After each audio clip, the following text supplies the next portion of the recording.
नमस्कार, मैं हूं हरिशंकर व्यास। सेंट्रल हॉल में आपका स्वागत है। भारत में आगे की राजनीति इस कसौटी पर होगी कि नरेंद्र मोदी, अरविंद केजरीवाल और राहुल गांधी तीनों किस अंदाज में अपने को जनता के करीब रखते हैं। नरेंद्र मोदी और केजरीवाल दोनों को सत्ता में रहते हुए अपने को जनता से जोड़े रखना है, अपने में अहंकार नहीं आने देना है। उधर राहुल गांधी सत्ता में नहीं है, लेकिन खानदानी विरासत और कांग्रेसियों के सत्ता मिजाज के कारण सड़क छाप राजनीति करने की बाधाएं हैं। यह शब्द खराब लगेगा, लेकिन हकीकत में पार्टियों को सड़क व बाजारू राजनीति करनी है। विधानसभा चुनाव के वक्त अरविंद केजरीवाल और उनके साथियों ने जो विनम्रता और सादगी दिखाई थी, वह यदि चलती रही और भ्रष्टाचार के कोर मुद्दे पर हल्ला बोल करते रहे तो आप पार्टी के लिए पंजाब संभावना वाला अगला राज्य है।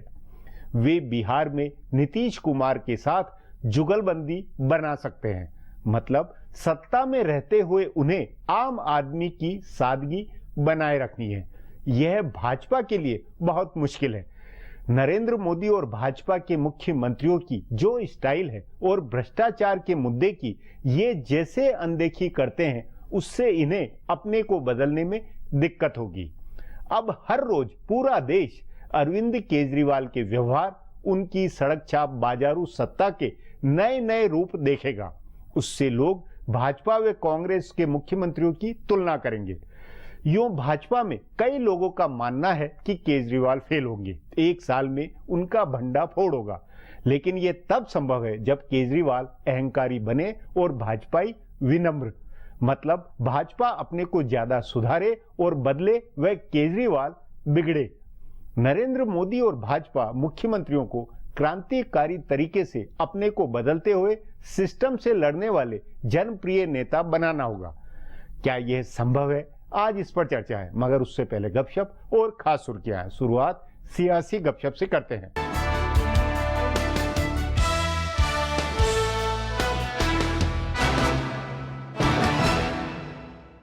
अरविंद केजरीवाल अपनी छवि बदलने में जुटे हैं। पिछली बार मुख्यमंत्री बनते ही उन्होंने केंद्र के साथ टकराव मोल लिया था, लेकिन इस बार वो तालमेल बनाने की कोशिश करते दिखना चाह रहे हैं। इसीलिए उन्होंने दिल्ली के लिहाज से सबसे अहम 2 केंद्रीय मंत्रियों राजनाथ सिंह और वेंकैया नायडू से मुलाकात की। दिल्ली की पुलिस राजनाथ सिंह के मंत्रालय के अधीन है, तो दिल्ली की एक इंच जमीन वेंकैया नायडू के मंत्रालय के अधीन है। अगर केजरीवाल को अपने चुनावी वादे पूरे करने हैं, तो इन दोनों का सहयोग बहुत जरूरी होगा। केजरीवाल ने राष्ट्रपति प्रणब मुखर्जी और प्रधानमंत्री नरेंद्र मोदी से भी मुलाकात की है। इस तरह वो ये दिखाना चाहते हैं कि वो अराजक नहीं है, धरनेबाज नहीं है, केंद्र के साथ तालमेल करके चलना चाहते हैं और सभी संस्थाओं का सम्मान करते हैं। पिछली बार उनका रवैया इससे उलट था। उनकी पार्टी के नेता भी इस बदलाव को बहुत बारीकी से देख रहे हैं। हालांकि अब भी कुछ चीजें हैं जिनसे पिछली छवि का ध्यान आता है, जैसे शपथ रामलीला मैदान में लेंगे और रेडियो के जरिए पूरी दिल्ली को शपथ के लिए आमंत्रित किया है। खबर है कि रोड शो करते हुए अपने घर से रामलीला मैदान के लिए वो निकलेंगे। उन्होंने अन्ना हजारे की ये बात मान ली कि मेट्रो में चढ़कर शपथ के लिए मत जाना, लेकिन रोड शो करते हुए जाना तो मेट्रो वाले नाटक से भी ज्यादा बुरा होगा।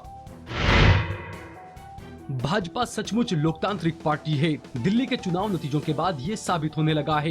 हैरानी है कि कांग्रेस लगातार 1 दर्जन चुनाव हार चुकी है, लेकिन किसी की हिम्मत नहीं हुई सोनिया और राहुल गांधी को नसीहत देने की या हार के कारणों का सार्वजनिक विश्लेषण करने की। जिन इक्का दुक्का लोगों ने ऐसा किया, उन्हें पार्टी से बाहर का रास्ता दिखा दिया गया। लेकिन लगातार चुनाव जीत रही भाजपा में एक चुनाव हारते ही सारे नेताओं के मुंह खुल गए। करीब 8 महीने की चुप्पी के बाद अचानक सारे नेता अपनी पार्टी के आला नेतृत्व को नसीहत देने लगे हैं या नतीजों की सार्वजनिक समीक्षा करने लगे हैं। दिल्ली के प्रदेश अध्यक्ष सतीश उपाध्याय ने नरेंद्र मोदी का नाम नहीं लिया, लेकिन कहा कि केजरीवाल केंद्रित प्रचार हो गया था, जिससे नुकसान हुआ। सवाल है कि केजरीवाल केंद्रित प्रचार किसने बनाया था? क्या मोदी और अमित शाह ने? इसी तरह 1979 के बाद पहली बार कोई चुनाव हारे जगदीश मुखी ने कहा कि उम्मीदवार और सीएम दावेदार के नाम तय करने में देरी हुई, इसलिए हारे। ये भी रणनीति बनाने वाले शीर्ष नेताओं पर सवाल है। रमन सिंह ने कहा कि स्थानीय नेता नहीं प्रोजेक्ट हुआ, इसीलिए हारे। ये फैसला भी तो पार्टी के 3 शीर्ष नेताओं नरेंद्र मोदी, अमित शाह और अरुण जेटली का था। वरिष्ठ नेता यशवंत सिन्हा ने तो अंग्रेजी के एक अखबार में लेख लिखकर बताया कि क्यों हारे हैं। अपनी भड़काऊ टिप्पणी को लेकर पार्टी का नोटिस मिलने से नाराज उन्नाव के सांसद साक्षी महाराज ने आला नेतृत्व पर तंज किया और अपने ऊपर हार की जिम्मेदारी ली। पार्टी के सांसद कीर्ति आजाद ने तो सीधे शीर्ष नेतृत्व को ही जिम्मेदार ठहरा दिया। बिहार में अजीबोगरीब स्थिति बन गई है। राज्यपाल केसरीनाथ त्रिपाठी ने मुख्यमंत्री जीतन राम मांझी को बहुमत साबित करने के लिए 20 फरवरी का समय दिया है। उस दिन से बिहार विधानसभा का बजट सत्र शुरू होने वाला है। तकनीकी पहलू ये है कि साल के पहले सत्र की शुरुआत राज्यपाल के अभिभाषण से होती है, जो सरकार तैयार करती है। 20 फरवरी को सत्र की शुरुआत मांझी सरकार के तैयार किए गए अभिभाषण से होगी। पर सवाल है कि अगर मांझी सरकार का तैयार किया हुआ अभिभाषण राज्यपाल ने पढ़ा और उसके बाद मांझी सरकार विश्वास मत हार गई तो अभिभाषण का क्या होगा? अगर मांझी की सरकार का तैयार किया गया अभिभाषण पढ़ा गया और नई सरकार ने बजट पेश किया तो ये और भी अजीब स्थिति होगी। इसका समाधान ये था कि एक दिन का विशेष सत्र बुलाकर राज्यपाल बहुमत साबित करा देते। अगर बजट सत्र शुरू होने से पहले किसी का भी बहुमत साबित हो जाता तो राज्यपाल का अभिभाषण और बजट दोनों एक ही सरकार का होता। अगर अभिभाषण से पहले शक्ति परीक्षण होता है तो पहली बैठक को राज्यपाल के संबोधित करने की परंपरा टूटेगी। लेकिन ऐसा लगता है कि राज्यपाल इस विरोधाभासी स्थिति के लिए तैयार हैं। मांझी और उनके करीबी विधायकों के दावों के बावजूद बहुमत नीतीश कुमार के पास दिख रहा है। इसीलिए ये तय है कि बिहार विधानसभा में इस बार कुछ अजीबोगरीब चीजें होंगी। अब आज की सुर्खियां ये लीक से कुछ हटकर है और इनसे देश की दशा दिशा को बूझ सकेंगे।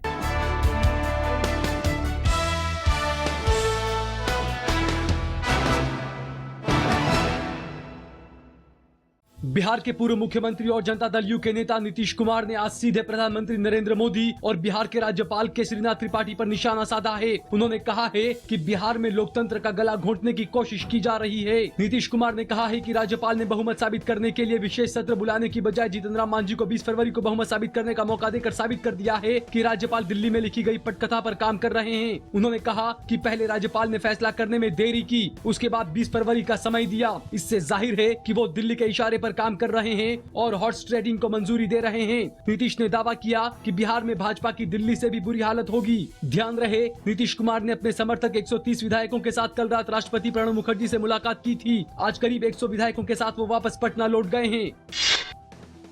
दिल्ली के मनोनीत मुख्यमंत्री अरविंद केजरीवाल ने आज सुबह प्रधानमंत्री नरेंद्र मोदी से मुलाकात की। उनके करीबी सहयोगी मनीष सिसोदिया भी उनके साथ गए थे। केजरीवाल ने मोदी को शनिवार को होने वाले शपथ ग्रहण समारोह में शामिल होने का न्योता दिया, लेकिन प्रधानमंत्री ने कहा कि वो शपथ समारोह में नहीं शामिल हो पाएंगे क्योंकि पहले से महाराष्ट्र में कार्यक्रम तय है। मोदी से मुलाकात में केजरीवाल ने दिल्ली को पूर्ण राज्य का दर्जा देने के बारे में बात की। करीब 15 मिनट की मुलाकात के बाद सिसोदिया ने कहा कि अरविंद केजरीवाल ने प्रधानमंत्री से कहा कि केंद्र में और दिल्ली में भारी बहुमत की सरकार है और ये दिल्ली के विकास के लिए दोनों के साथ मिलकर काम करने का अच्छा मौका है। सिसोदिया ने कहा कि प्रधानमंत्री ने हर तरह से सहयोग देने का भरोसा दिया है।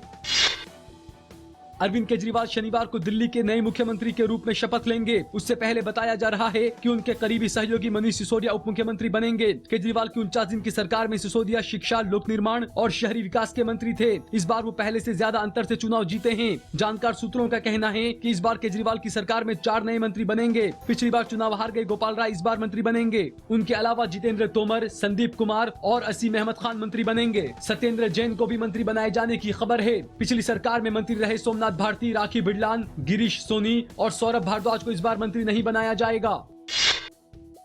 प्रधानमंत्री नरेंद्र मोदी ने उनका मंदिर बनाने वाले समर्थकों पर नाराजगी जाहिर की है। उन्होंने ट्वीट करके कहा है कि यह भारत की महान परंपराओं के खिलाफ है और स्तब्धकारी है। मोदी ने कहा कि भारत में किसी इंसान का मंदिर बनाने की परंपरा नहीं रही है। मोदी ने ट्वीट करके कहा कि उन्हें इससे दुख पहुंचा है। उन्होंने समर्थकों से ऐसा नहीं करने को कहा। मोदी की इस नाराजगी के बाद उनके समर्थकों ने उनकी मूर्ति को ढक दिया और कहा कि अब यह मंदिर भारत माता का मंदिर होगा। मोदी समर्थकों ने भारत माता की मूर्ति बनाने का ऑर्डर भी दिया है। गौरतलब है कि मोदी के कुछ समर्थकों ने गुजरात के राजकोट में उनका मंदिर बनाया था।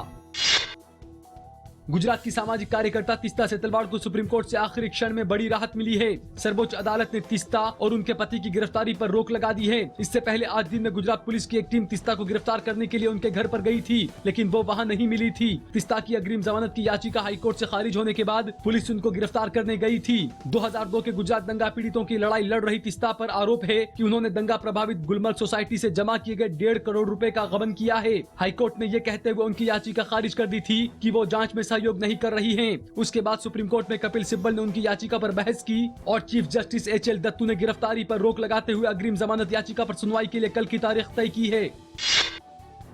दिल्ली पुलिस की विशेष जांच टीम ने आज पूर्व केंद्रीय मंत्री और कांग्रेस सांसद शशि थरूर से एक बार फिर पूछताछ की है। उनकी पत्नी सुनंदा पुष्कर की मौत के सिलसिले में 1 महीने में दूसरी बार उनसे पूछताछ की गई है। इससे पहले 19 जनवरी को दिल्ली पुलिस ने उनसे पूछताछ की थी। आज पुलिस ने बताया है कि कुछ मामलों की जानकारी के लिए उनको वसंत कुंज स्थित SIT कार्यालय में बुलाया गया था। पुलिस ने उनके घरेलू नौकर को भी बुलाया था। इस मामले में अब तक 15 लोगों से पूछताछ हो चुकी है, जिसमें सपा के पूर्व सांसद अमर सिंह और पत्रकार नलिनी सिंह भी शामिल हैं। फिलहाल अब एक ब्रेक है, फिर खुलासा होगा।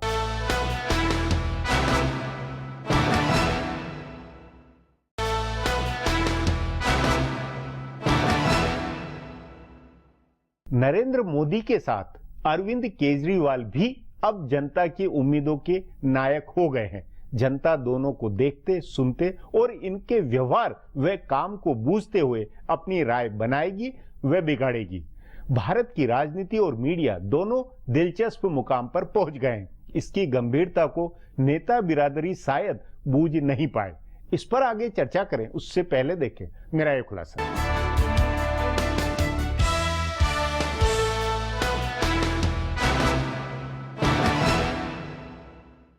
आम आदमी पार्टी की दिल्ली की जीत भारत की राजनीति को बदलेगी और नेता भी बदलेंगे। प्रधानमंत्री नरेंद्र मोदी और भाजपा के राष्ट्रीय अध्यक्ष अमित शाह से लेकर सोनिया व राहुल गांधी और प्रादेशिक क्षत्रपों तक सबकी नजर अब केजरीवाल के ऊपर होगी। जिस तरह केजरीवाल ने पिछले 1 साल में अपने को बदला और एक नई राजनीतिक शैली तैयार की, इसीलिए आगे सबकी तुलना उसके साथ होगी। 1 साल पहले केजरीवाल अराजक थे। उन्होंने देश के गृह मंत्री को रिश्वतखोर बताया था और गणतंत्र दिवस के आयोजन पर सवाल उठाए थे। लेकिन 1 साल बाद वो गणतंत्र दिवस का पास मांग रहे थे और गृह मंत्री से जब मिलने गए तो राजनाथ सिंह ने उनको गले से लगाया। राष्ट्रपति प्रणब मुखर्जी ने भी केजरीवाल को गले लगाया। इससे पहले किसी मुख्यमंत्री को राष्ट्रपति के गले मिलते नहीं देखा गया है। ये केजरीवाल की कायाकल्प का नतीजा है। उन्होंने अपने को विनम्र बनाया, अपनी सादगी कायम रखी और आम लोगों से अपने जुड़ाव को विज्ञापनों के जरिए प्रचारित कराया। उनका सबसे हिट कैंपेन आम आदमी का CM वाला था। उन्होंने ऐसी तस्वीरों वाले बड़े होर्डिंग बनवाए जिसमें उनका चेहरा नहीं दिखता था। वो लोगों से गले मिलते थे और लोगों का चेहरा दिखाया जाता था। दूसरी तरफ बाकी पार्टियों के नेता अपनी शक्ल दिखाने पर करोड़ों खर्च कर रहे थे। इस लिहाज से कहा जा सकता है कि केजरीवाल ने अपने को बदला, राजनीति बदली और प्रचार का तरीका बदला। सो अब सभी नेताओं पर नजर रखी जाएगी और उनकी तुलना अरविंद केजरीवाल से होगी। केजरीवाल ने भी बड़े बड़े वादे किए हैं, जिनमें से कुछ के बारे में तो कहा जा रहा है कि उन्हें पूरा करना संभव नहीं होगा। सो अगर 8 महीने में वादे पूरे नहीं कर पाने के कारण भाजपा और मोदी से नाराजगी हुई तो केजरीवाल से भी होगी। तभी भाजपा समर्थक लोग सोशल मीडिया में तुलना करने लगे हैं। वो केजरीवाल की शपथ से पहले ही उनके वादों को लेकर घेरने लगे हैं। ऐसे जोक्स चलने लगे हैं कि झाड़ू के पास मोबाइल ले जाने पर वाईफाई पकड़ने लग रहा है। ध्यान रहे, केजरीवाल ने दिल्ली में मुफ्त वाईफाई का वादा किया है। जिस तरह 100 दिन में लोग काले धन पर मोदी से सवाल पूछने लगे थे, उसी तरह वाईफाई, 500 स्कूल और 15 लाख CCTV कैमरे आदि के बारे में केजरीवाल से भी पूछा जाने लगेगा। सो ये देखना दिलचस्प होगा कि वो अपने वादे कैसे पूरे करते हैं। उनके कंट्रास्ट में मोदी अपने वादों को पूरा करने के लिए क्या करते हैं, इन दोनों की तुलना कैसे होती है। और अगर दोनों अपने वादे पूरे करने में नाकाम होते हैं तो क्या कांग्रेस और राहुल गांधी के लिए कोई संभावना बनती है। इसके अलावा एक बदलाव नेताओं के आचरण में होगा। पिछले 8 महीने में भाजपा प्रवक्ताओं में अच्छे कपड़े पहनने और विपक्ष के बारे में खराब से खराब बोलने की होड़ मची थी। अब उन्हें अपने को बदलना होगा, अच्छा बोलना होगा और सादगी से रहना होगा। ये बात नरेंद्र मोदी और राहुल गांधी पर भी लागू होती है। दिल्ली के नतीजों का एक सबक ये है कि जनता नहीं बदली है। उसने मोदी में जो चीज देखकर उनको वोट दिया था, वही चीज देखकर केजरीवाल को भी वोट दिया है, यानी सादगी, सच्चाई, विनम्रता, ईमानदारी और आम आदमी से जुड़ाव आज की राजनीति का सबसे महत्वपूर्ण मूल्य है, जिसका सबको पालन करना होगा। अब एक ब्रेक है, उसके बाद बदली हुई राजनीति पर चर्चा करेंगे।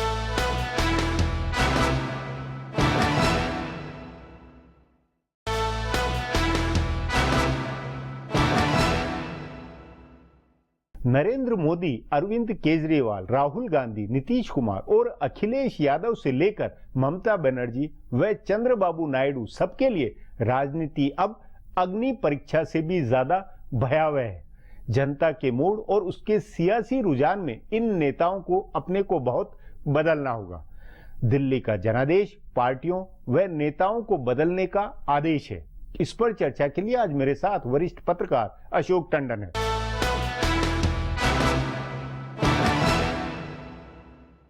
अशोक जी, क्या दिल्ली के चुनाव नतीजों के बाद आपको ये नहीं लगता कि अब राजनेताओं को, पार्टियों को बिल्कुल जनता के अंदाज में, जनता जैसा बनते हुए, जनता के कोर मुद्दों के ऊपर ही काम करना होगा, जनता से अपना बिल्कुल इन्वॉल्वमेंट बहुत गहराई से बनाना होगा, भले फिर नरेंद्र मोदी हो, राहुल गांधी हो या अरविंद केजरीवाल हो? देखिए, बहुत समय से जो पारंपरिक राजनीति है उससे लोग उब रहे थे और राजनेताओं के बारे में भी उनकी धारणा जो थी वो अच्छी नहीं रही थी। ऐसे में 12 साल राज करके नरेंद्र मोदी गुजरात में दिल्ली के सीन पर आए और वो लोगों के दिनों दिमाग पर छा गए। उन्होंने जो अपनी राजनीति की, अपने स्टाइल की छाप छोड़ी, उसके चलते जनता ने लोकसभा के चुनाव में उनमें विश्वास व्यक्त किया और वो बड़ी भारी मात्रा में जीत कर आए। उसी समय एक घटना दिल्ली में घटित हो रही थी कि दिल्ली में उसी प्रकार की सड़क से उठी हुई राजनीति करने वाला एक व्यक्ति, जिसकी भी छवि बड़े ईमानदार नेता की थी, केजरीवाल पैदा हो रहे थे। और कहीं ना कहीं दिल्ली की जनता के मन में ये बात आ रही थी दिसंबर 2013 में कि दिल्ली के लिए केजरीवाल उपयुक्त हैं। बीच में लोकसभा का जब चुनाव आया तो लोगों को लगा नहीं, केंद्र में अभी नरेंद्र मोदी हैं। तो ये दोनों एक तरह से एक दूसरे के उदाहरण से सीखकर बढ़ने वाले नेता हैं। तो मैं आपकी बात से सहमत हूं कि आने वाले दिनों में नरेंद्र मोदी जिस छवि के साथ देश के नेता के तौर पर उभरे और वो अपनी उस छवि को दिल्ली के लिए ट्रांसलेट नहीं कर पाए क्योंकि यहाँ केजरीवाल फैक्टर था। तो मुझे लगता है कहीं ना कहीं केजरीवाल को ये भी सीखना है कि गवर्नेंस क्या होती है और गवर्नेंस के मामले में उनके रोल मॉडल हो सकता है नरेंद्र मोदी बने, और सादगी में और जनता से जुड़े रहने में किस तरह से व्यवहार करना है उसके लिए अरविंद केजरीवाल से भी बहुत कुछ सीखने की बात है। नहीं, यहाँ ये आपने जो पहले कहा कि लोग ट्रेडिशनल राजनीति से उभे हुए थे, ट्रेडिशनल पार्टियों से उभे हुए थे, इसलिए एक आंदोलन से निकले हुए चेहरे, आंदोलन से निकली पार्टी को उन्होंने पसंद किया। तो इसका मतलब ये है कि जो जनता के बीच में जो मुद्दा है और खासतौर पर नंबर 1 भ्रष्टाचार का जो मुद्दा है, उस पर जब तक ये परंपरागत नेता लड़ेंगे नहीं उसके सामने, या अब जो स्टेटस को वाली जो स्थिति उससे दूर अलग नहीं होंगे, तब तक बात नहीं बनेगी। बिल्कुल, मैं मानता हूं। देखिए, इसीलिए लोगों की चिढ़ शुरू हुई थी राजनेताओं के प्रति।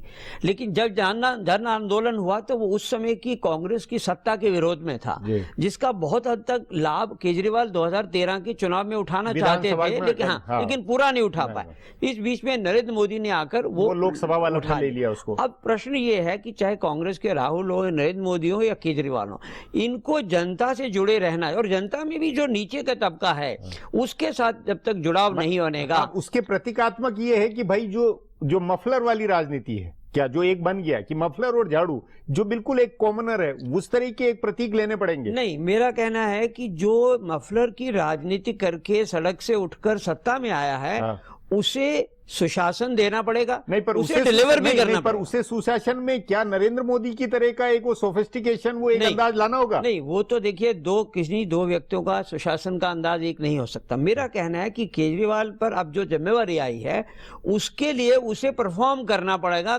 सरकार में रहकर। पिछली बार वो 49 दिन के बाद भाग गए, अब लोग वापस लाए हैं इसी तरह से। लेकिन उसकी जो जनता से जुड़ाव की राजनीति है उसे भाजपा और कांग्रेस को अपनाना पड़ेगा। बिल्कुल अपनाना पड़ेगा, चाहे वो सत्ता में रहते हुए। देखिए, केजरीवाल सत्ता में रहकर भी जनता से जुड़ाव की राजनीति को छोड़ने वाला नहीं है। लेकिन यहाँ जनता उससे ये अपेक्षा करेगी कि जो उसने वादे किए हैं वो उनको पूरा करे। तो मेरा मानना है कि इसमें सबसे बड़ी जो सबक सीखने की बात है वो राहुल गांधी के लिए है कि वो न तो सत्ता में है, लेकिन क्या वो सड़क छाप राजनीति करते हुए अरविंद केजरीवाल के पैटर्न पर जनता में फिर से विश्वास पैदा कर सकते हैं कि नहीं।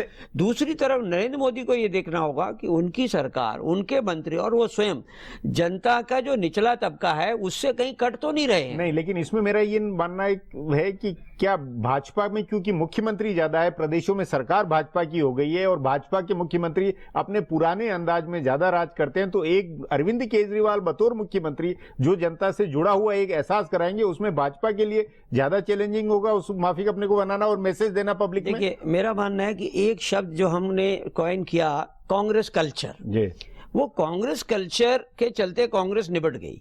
अब अगर भाजपा भी कांग्रेस कल्चर पर चलेगी और कांग्रेस कल्चर से राज करेगी तो उसके लिए मुश्किलें पैदा वो होंगी, मुश्किल पे है वाली क्योंकि बात। इस देश में राज करने का कांग्रेस कल्चर जनता नकार चुकी है। नकार चुकी है और उसके प्रति छाया भाजपा को नहीं बनना चाहिए। बनना चाहिए। ये दिल्ली से भी एक मैसेज ये जाता है। बिल्कुल, और इसका एक मैसेज जबकि अरुण जेटली ने ये कहा था कि नहीं, लोगों को चाहिए सचिवालय में काम करने वाला, सड़क पर आंदोलन नहीं करने वाला चाहिए। ये बकायदा किरण बेदी की जस्टिफिकेशन में उन्होंने कहा है 2-2। नहीं, देखिए सड़क पर तो काम करने का जो रोल है ना वो विरोधी पक्ष का रहता है। अब केजरीवाल भी बात बात पर धरने देने जाएगा। नहीं, धरने नहीं, लेकिन ये कि भाई वो पुलिस वाला, उसका जो कांस्टेबल है वो वसूली रेडी वाले से न करे, भ्रष्टाचार वो नीचे लेवल पे अगर ये काम करे तो ये तो आंदोलन के अंदाज में भी एक काम है। उसको हम कहेंगे कि जनता के जितने प्रतिनिधि हैं, चाहे पुलिस हो चाहे कर्मचारी, वो अकाउंटेबल होंगे।